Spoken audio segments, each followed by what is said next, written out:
Help me reach 1,000 subscribes. Support the video with a like and leave your thoughts in the comments. I read every comment. Thanks. I never imagined that the day I would question everything I believed about love, trust, and family would arrive so quietly. My name is James, and for 15 years, I believed marriage was about partnership, shared dreams, and unconditional loyalty. Elizabeth, my wife, was always the spark in the room, clever, radiant, and effortlessly magnetic. We built a life together, not without its struggles, but with a sense of stability that most people only dream about. Our son, Ethan, was the center of it all, our anchor, our reason to push through the daily grind.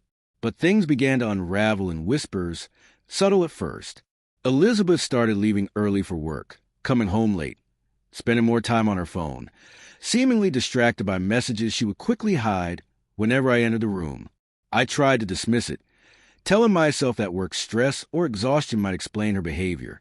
I even started preparing little surprises for her, hoping to remind her of the bond we once shared. She would smile politely, a smile that never reached her eyes, and then retreat further into silence. One evening, as Ethan slept, Elizabeth dropped a bomb I was completely unprepared for. She looked me in the eyes and said, "James, I think it's time for you to step aside. I want Michael to take your place in Ethan's life. He can be the father he deserves." My throat went dry. Michael, her boyfriend, the calm, polite man I had met once at a dinner, laughing easily, sliding into our home as if he had every right to be there. I opened my mouth, words caught somewhere between anger and disbelief, but she continued, "It's better for everyone this way. You won't regret it if you agree quietly." For a moment, my entire body froze. Every instinct screamed for confrontation, for a fight, for some assertion of what was mine. But then, something darker, something colder settled inside me, a strange clarity. I realized that shouting, pleading, or even trying to prove my worth would achieve nothing. Elizabeth had made her choice. Michael had entered our lives not just as a visitor, but as a replacement, and I had to decide, resist and fracture what little piece remained, or bend and observe, calculating every move, every reaction. I took a slow breath and nodded, my voice low and measured. "If you truly believe this is best for him, I'll step aside."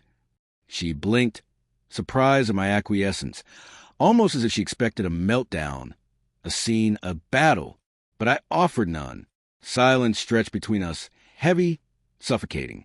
If you've ever felt powerless in your own home, consider clicking the like button to reach more people who might understand this feeling. The next days were a carefully choreographed hell. I watched from the sidelines as Elizabeth introduced Michael into routines I had once shared with Ethan. Homework, bedtime stories, weekend outings. There were suddenly shared experiences between my son and this intruder, a man whose presence felt unnatural, yet accepted. And through it all, I remained calm, silent, observing, taking notes in my mind of every word, every laugh, every minor interaction. Comment below if you've ever had to watch someone slowly take the place that was once yours. Share your story if you dare. Late one night, I found myself in the living room, staring at Ethan asleep in his crib. Elizabeth and Michael were in the kitchen, laughing quietly over something trivial. A part of me wanted to storm in, to assert that I was his father, that my presence mattered, that I had given him his life and every ounce of love I possessed. But I stayed seated, letting the silence speak louder than any outburst could. I began to plan, not in anger, but with precision. Every move I made from this point forward had to matter. Every interaction had weight. It was during one of these silent observations that I realized something unsettling. Michael, despite Elizabeth's confidence in him, was clumsy, awkward, and hesitant around Ethan. A simple bedtime story took 20 minutes longer than it should have. A spilled cup of milk went unacknowledged, leaving Ethan confused.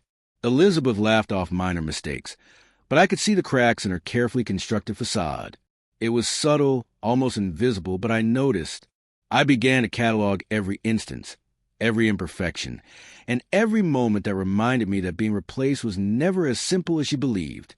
Type the word "observe" in the comments if you understand what it feels like to watch someone attempt to take your place. As the week unfolded, Elizabeth's demeanor shifted. Michael's presence was no longer enough to distract her from me completely. I started hearing whispers late at night, small moments when she spoke to him of frustration, mild impatience, subtle discontent that she no longer bothered to hide. And in that quiet, I recognized an opportunity, an opening that could change the entire dynamic if approached correctly. Share this story with someone who might need to see that sometimes silence is more powerful than confrontation. Yet, despite the simmering tension, the nightly struggle for control remained unspoken. I remained calm, measured, patient, letting every emotion simmer, calculating every next step. Elizabeth believed she was orchestrating the perfect replacement, but I knew better. Leave a comment if you think the quietest person in the room is often the one who observes the most. Discuss below. Your insights might surprise others. I can still remember the night when everything shifted, when Elizabeth realized that her plan, no matter how perfect, was incomplete. But that revelation is for another chapter. The careful precision, the calculated silence, the subtle cracks. I can see the storm brewing, and I am ready. Like, comment with your thoughts, and subscribe to follow how this quietly dangerous dance unfolds. The tension had been building silently for days, a storm hidden behind ordinary routines and forced smiles. I, James, had mastered the art of invisibility, quietly stepping aside while Elizabeth and Michael played their roles in Ethan's life. But beneath the calm surface, a new strategy was forming. I had watched closely, noting every weakness, every lapse in attention, every tiny detail that revealed the fragility of her plan. One evening, as Elizabeth and Michael were preparing Ethan for bed, a minor incident occurred that changed everything. Michael tried to read a story aloud, stumbling over the words, mispronouncing names, and fumbling with the book. Ethan's small face twisted in confusion, and Elizabeth, impatient, corrected him sharply. The tension was palpable, and I realized this was more than just a moment of incompetence. It was a crack in the facade, a glimpse at the truth Elizabeth had been trying to hide. I stepped into the room under the pretense of checking on Ethan's homework, my presence subtle but unmistakable. Michael froze for a moment, uncertain, while Elizabeth's face tightened, betraying frustration. I crouched down beside Ethan, gently smoothing his hair and whispering encouragement. The warmth of my son's eyes as he looked at me struck something deep inside Elizabeth, a mixture of recognition, regret, and disbelief. If you feel the power of quiet presence, hit the like button and let others experience this subtle strength. Elizabeth's attempts to redirect attention back to Michael became increasingly strained. She tried to maintain authority, but each correction, each attempt to guide him, was undermined by her growing awareness that I was not gone, that my influence had never truly faded. I could feel her anxiety, sharp and unspoken, slicing through the tension in the room. My strategy was unfolding exactly as I had planned. Silent observation, followed by deliberate, meaningful action. Later that night, Elizabeth confronted me in the living room. Her voice was measured but tight, revealing more than she intended. "James, you're still too present." I thought stepping aside would make things easier. I remained seated, calm, letting the words hang in the air, heavy with implication. I did not need to argue, explain, or justify. My quiet patience spoke louder than any confrontation ever could. Comment below your thoughts on silent influence versus overt control. Let's discuss how subtle actions often carry the most weight.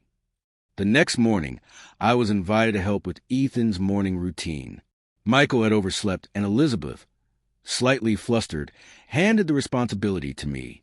I guided Ethan through breakfast, dressed him carefully, and read his favorite story. Each small gesture reinforced the reality that my role in his life was irreplaceable. Elizabeth's attempt to replace me had faltered, not through force, but through the simple, undeniable connection I shared with my son.